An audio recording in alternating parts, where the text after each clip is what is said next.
하나님의 은혜가 많은 곳에 사단의 회방은 강합니다.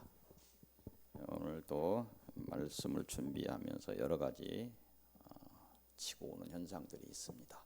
눈도 자꾸 감기고 어렵습니다. 서희교회 성도들에게 화두처럼 준 이야기가 있습니다. 사람의 마음을 얻으라. 굉장히 중요한 말씀이에요. 저도 그런 것들을 많이 생각합니다. 어떤 그 부담감에서 좀 벗어나라는 거예요. 주일날 그 세상적인 오락으로 빠져가서는 안 되지만 어떤 것들을 하나님의 뜻을 생각하면서 사람 속으로 들어가는 것도 중요한 것 같아요. 사람의 마음을 얻어라. 그 사람의 마음을 얻기 위해서 들어갈 때 그런 건강함을, 강건함을 주신 하나님께 감사해야 되겠죠. 그 하나님이 주신 사랑을 받았으니 그 사랑을 펼칠 수 있도록 사랑을 들고 가야 되겠죠. 이 모든 일을 할 때 사람의 속으로 들어갈 때 겸손함이 필요합니다. 말을 좀 줄이고 겸손함으로 좀 들어주고. 세상 사람들 말하기를 좋아합니다. 들어주기만 해도 굉장한 것들이 일어납니다. 그래서 하나님께서 권면처럼 주신 말씀, 사람의 마음을 얻으라. 그것들 직장 생활에서도 적용한다면 상당히 도움이 될 것입니다.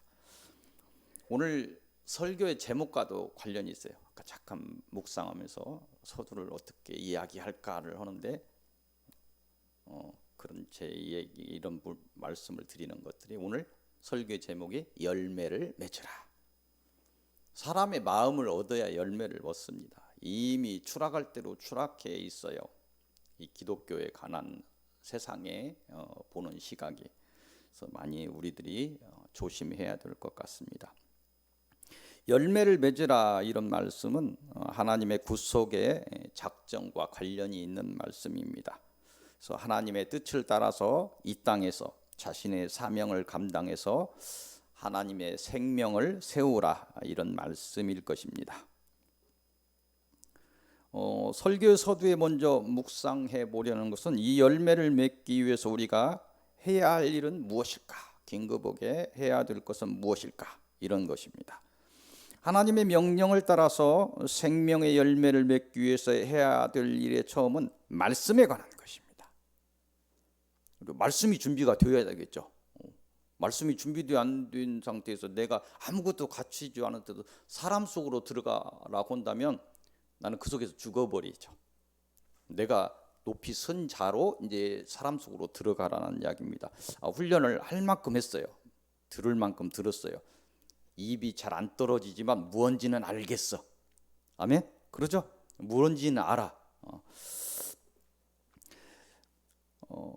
이 열매를 맺기 위해서 우선적으로 하나님이 주신 진리의 말씀, 또 언약의 말씀을 알아야 한다는 것입니다. 진리의 말씀은 뭐냐면 예수 그리스도를 통한 하나님의 구원의 그 법에 관한 것입니다. 하나님의 언약은 뭐냐면 하나님을 버리고 사단을 따른 죄인된 인간을 구원하기 위한 하나님의 약속들에 관한 것입니다.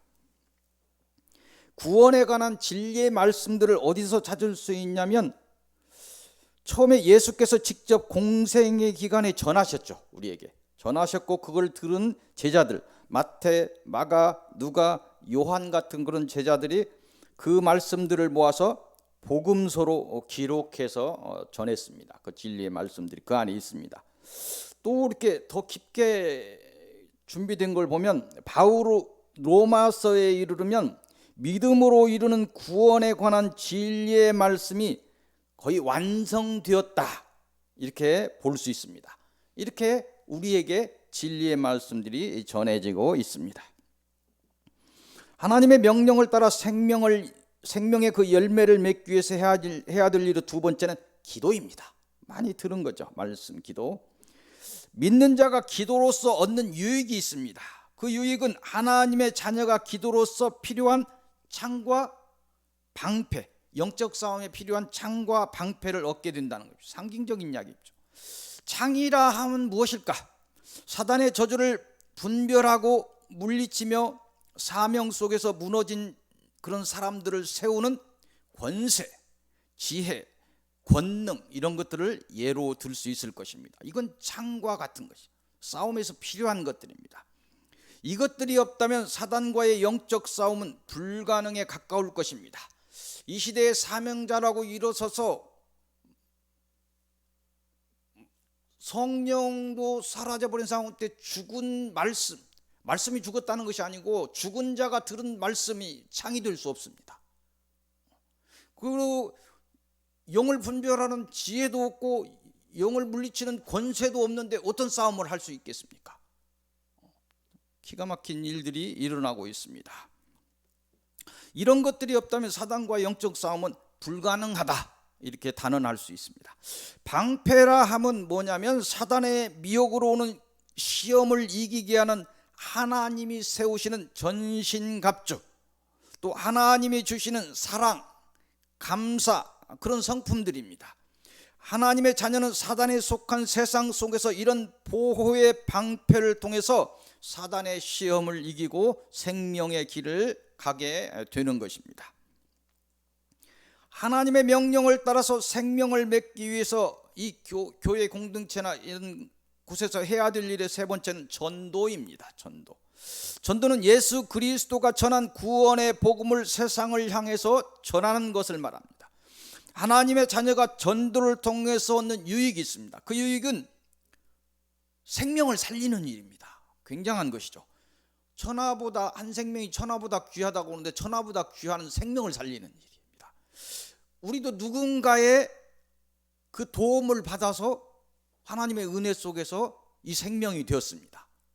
그걸 생각해 보셔야 됩니다.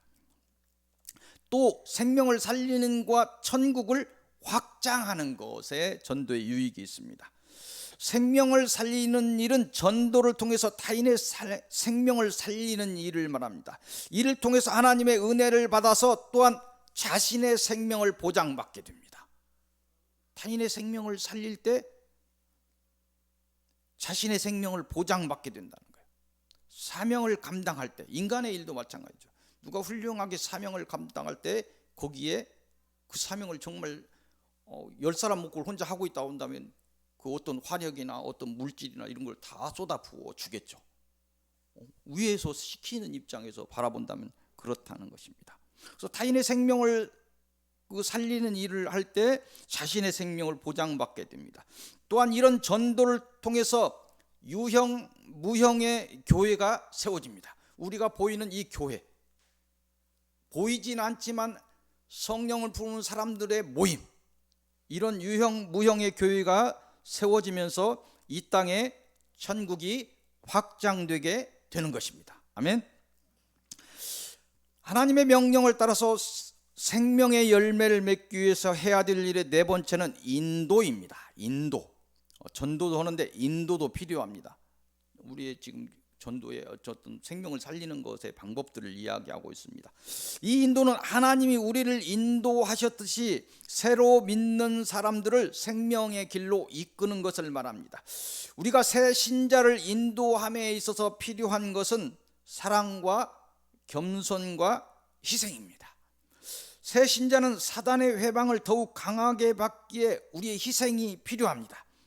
아직 세상 정욕을 향한 생각이 강하기에 더욱 예수 그리스도의 사랑을 드러내고 가야 됩니다. 우리가 새 신자의 인도를 함에 있어서 사랑과 희생을 우리가 드러낼 때 필요한 것은 겸손입니다. 정말 겸손이에요. 박 목사가 초기에 영적인 것만 열렸지 겸손함이 좀 없었던 것 같아요.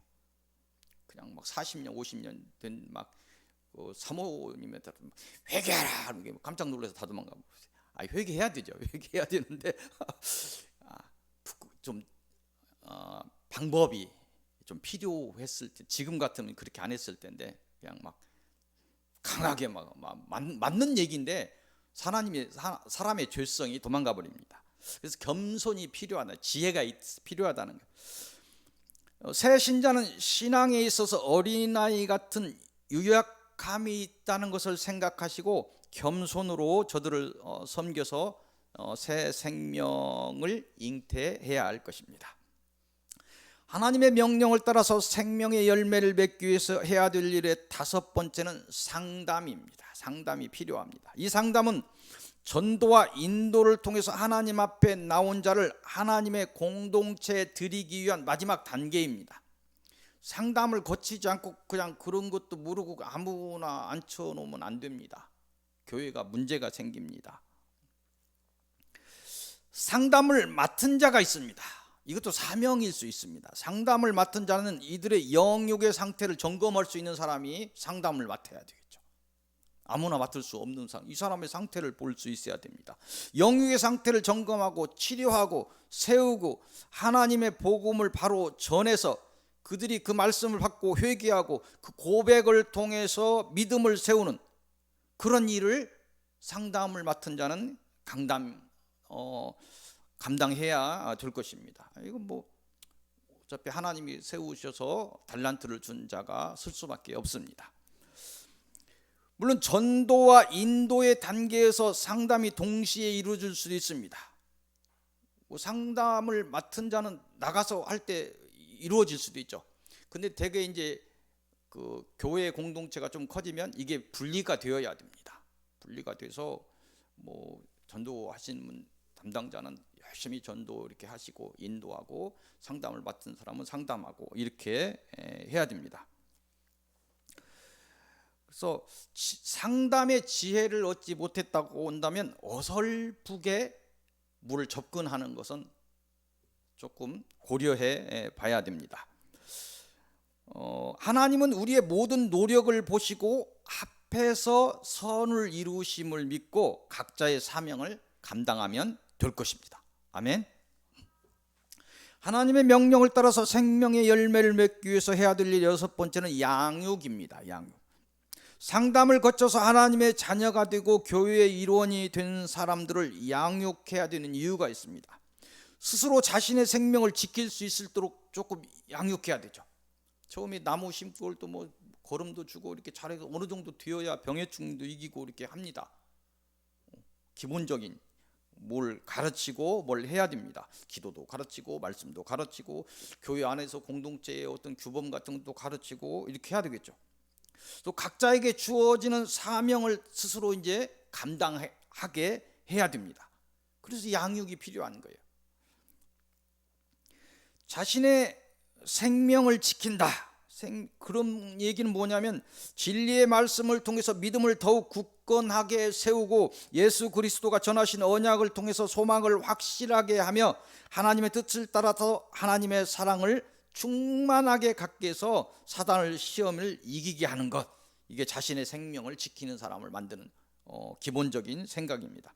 사명을 감당한다 하는 것은 무엇일까? 이 굳건한 이렇게 자신의 생명을 지키는 사람으로 믿음과 소망과 사랑을 충만하게 세워주고 이 굳건한 신앙 위에서 하나님의 구속의 섭리와 구속의 때와 자신의 사명에 대해서 알려줘. 아직 성숙하지 않은 사람에게서 뭐 사명 이야기를 할 수 없죠. 부담감을 줄 수 없어요. 때가 되면 사명을 이야기할 수 있습니다. 그래서 이 시대 마지막 영적인 싸움을 감당하는 자로 세워야 돼.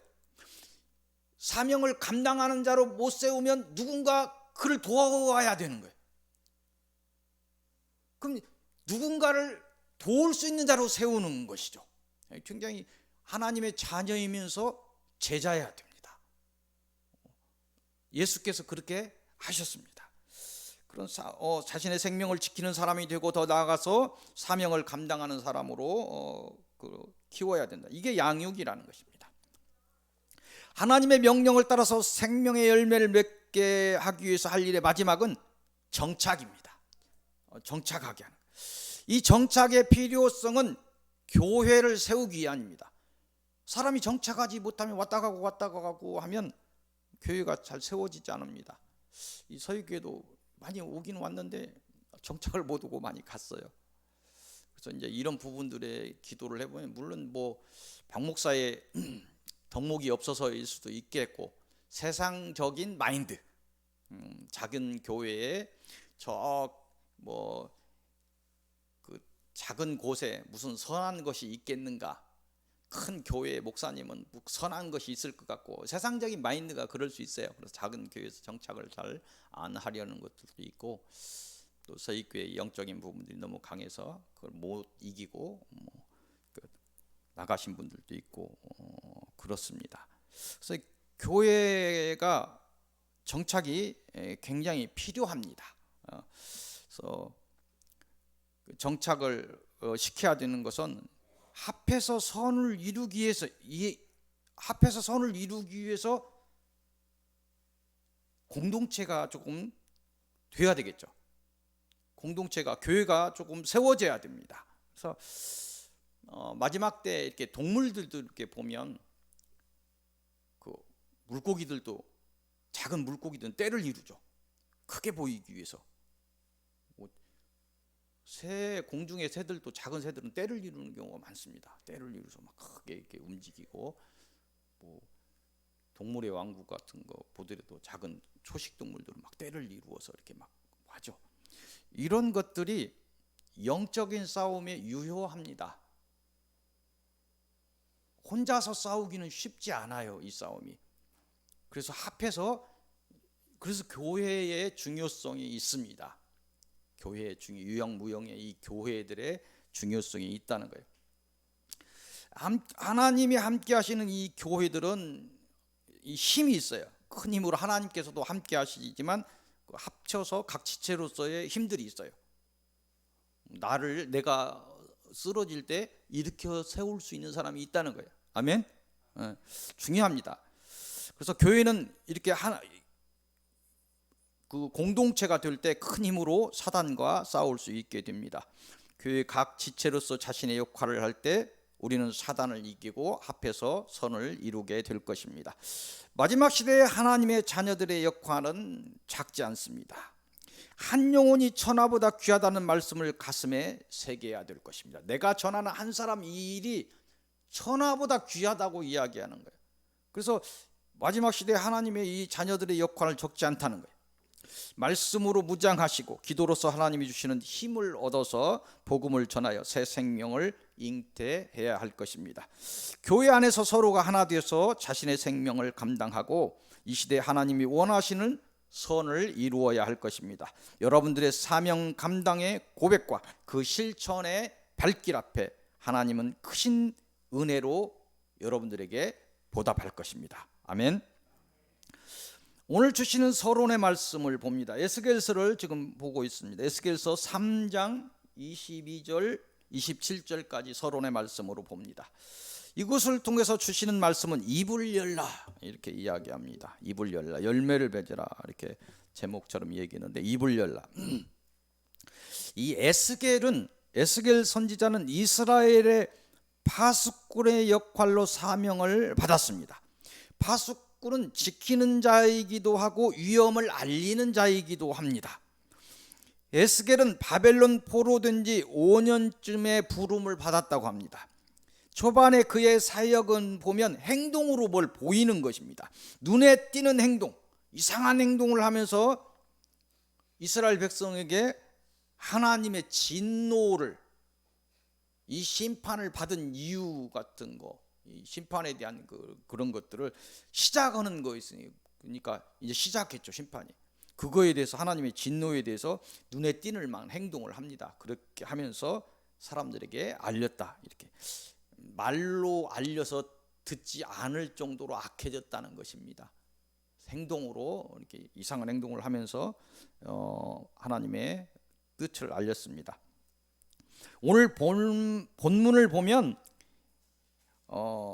에스겔의 혀와 입을 막았습니다. 그래서 말 못하는 자를 만드셨어요. 그리고 하나님이 사용하시는 필요한 때만 입을 풀어주시는 그런 이적을 보여주시고 하나님의 진노에 관해서 이야기하고 있습니다. 내용이 그렇다는 것이. 26절을 보면 하나님이 에스겔의 입을 막은 이유를 설명하고 있어요. 내가 내 혀를 내 입천장에 붙게 하여 내가 말 못하는 자가 되어 그들을 꾸짖는 자가 되지 못하게 하리니 그들은 패역한 족속임이니라. 하나님의 은혜를 막았다는 거예요. 너무 패역한 족속이어서, 패역한 자들이어서 회개의 기회를 주기 싫다는 것입니다. 입을 열어 외쳐도 듣지 않는 그 반역하는 족속이라는 것입니다. 이것이 에스겔을 파수꾼으로 세웠어도 그의 입을 잠시 막은 이유입니다. 하나님은 다시 이 패역한 세대 앞에 우리를 세우십니다. 이 백성들은, 지금 이 시대 백성들은 아무리 외쳐도 돌아오지 않을 것이라는 거예요.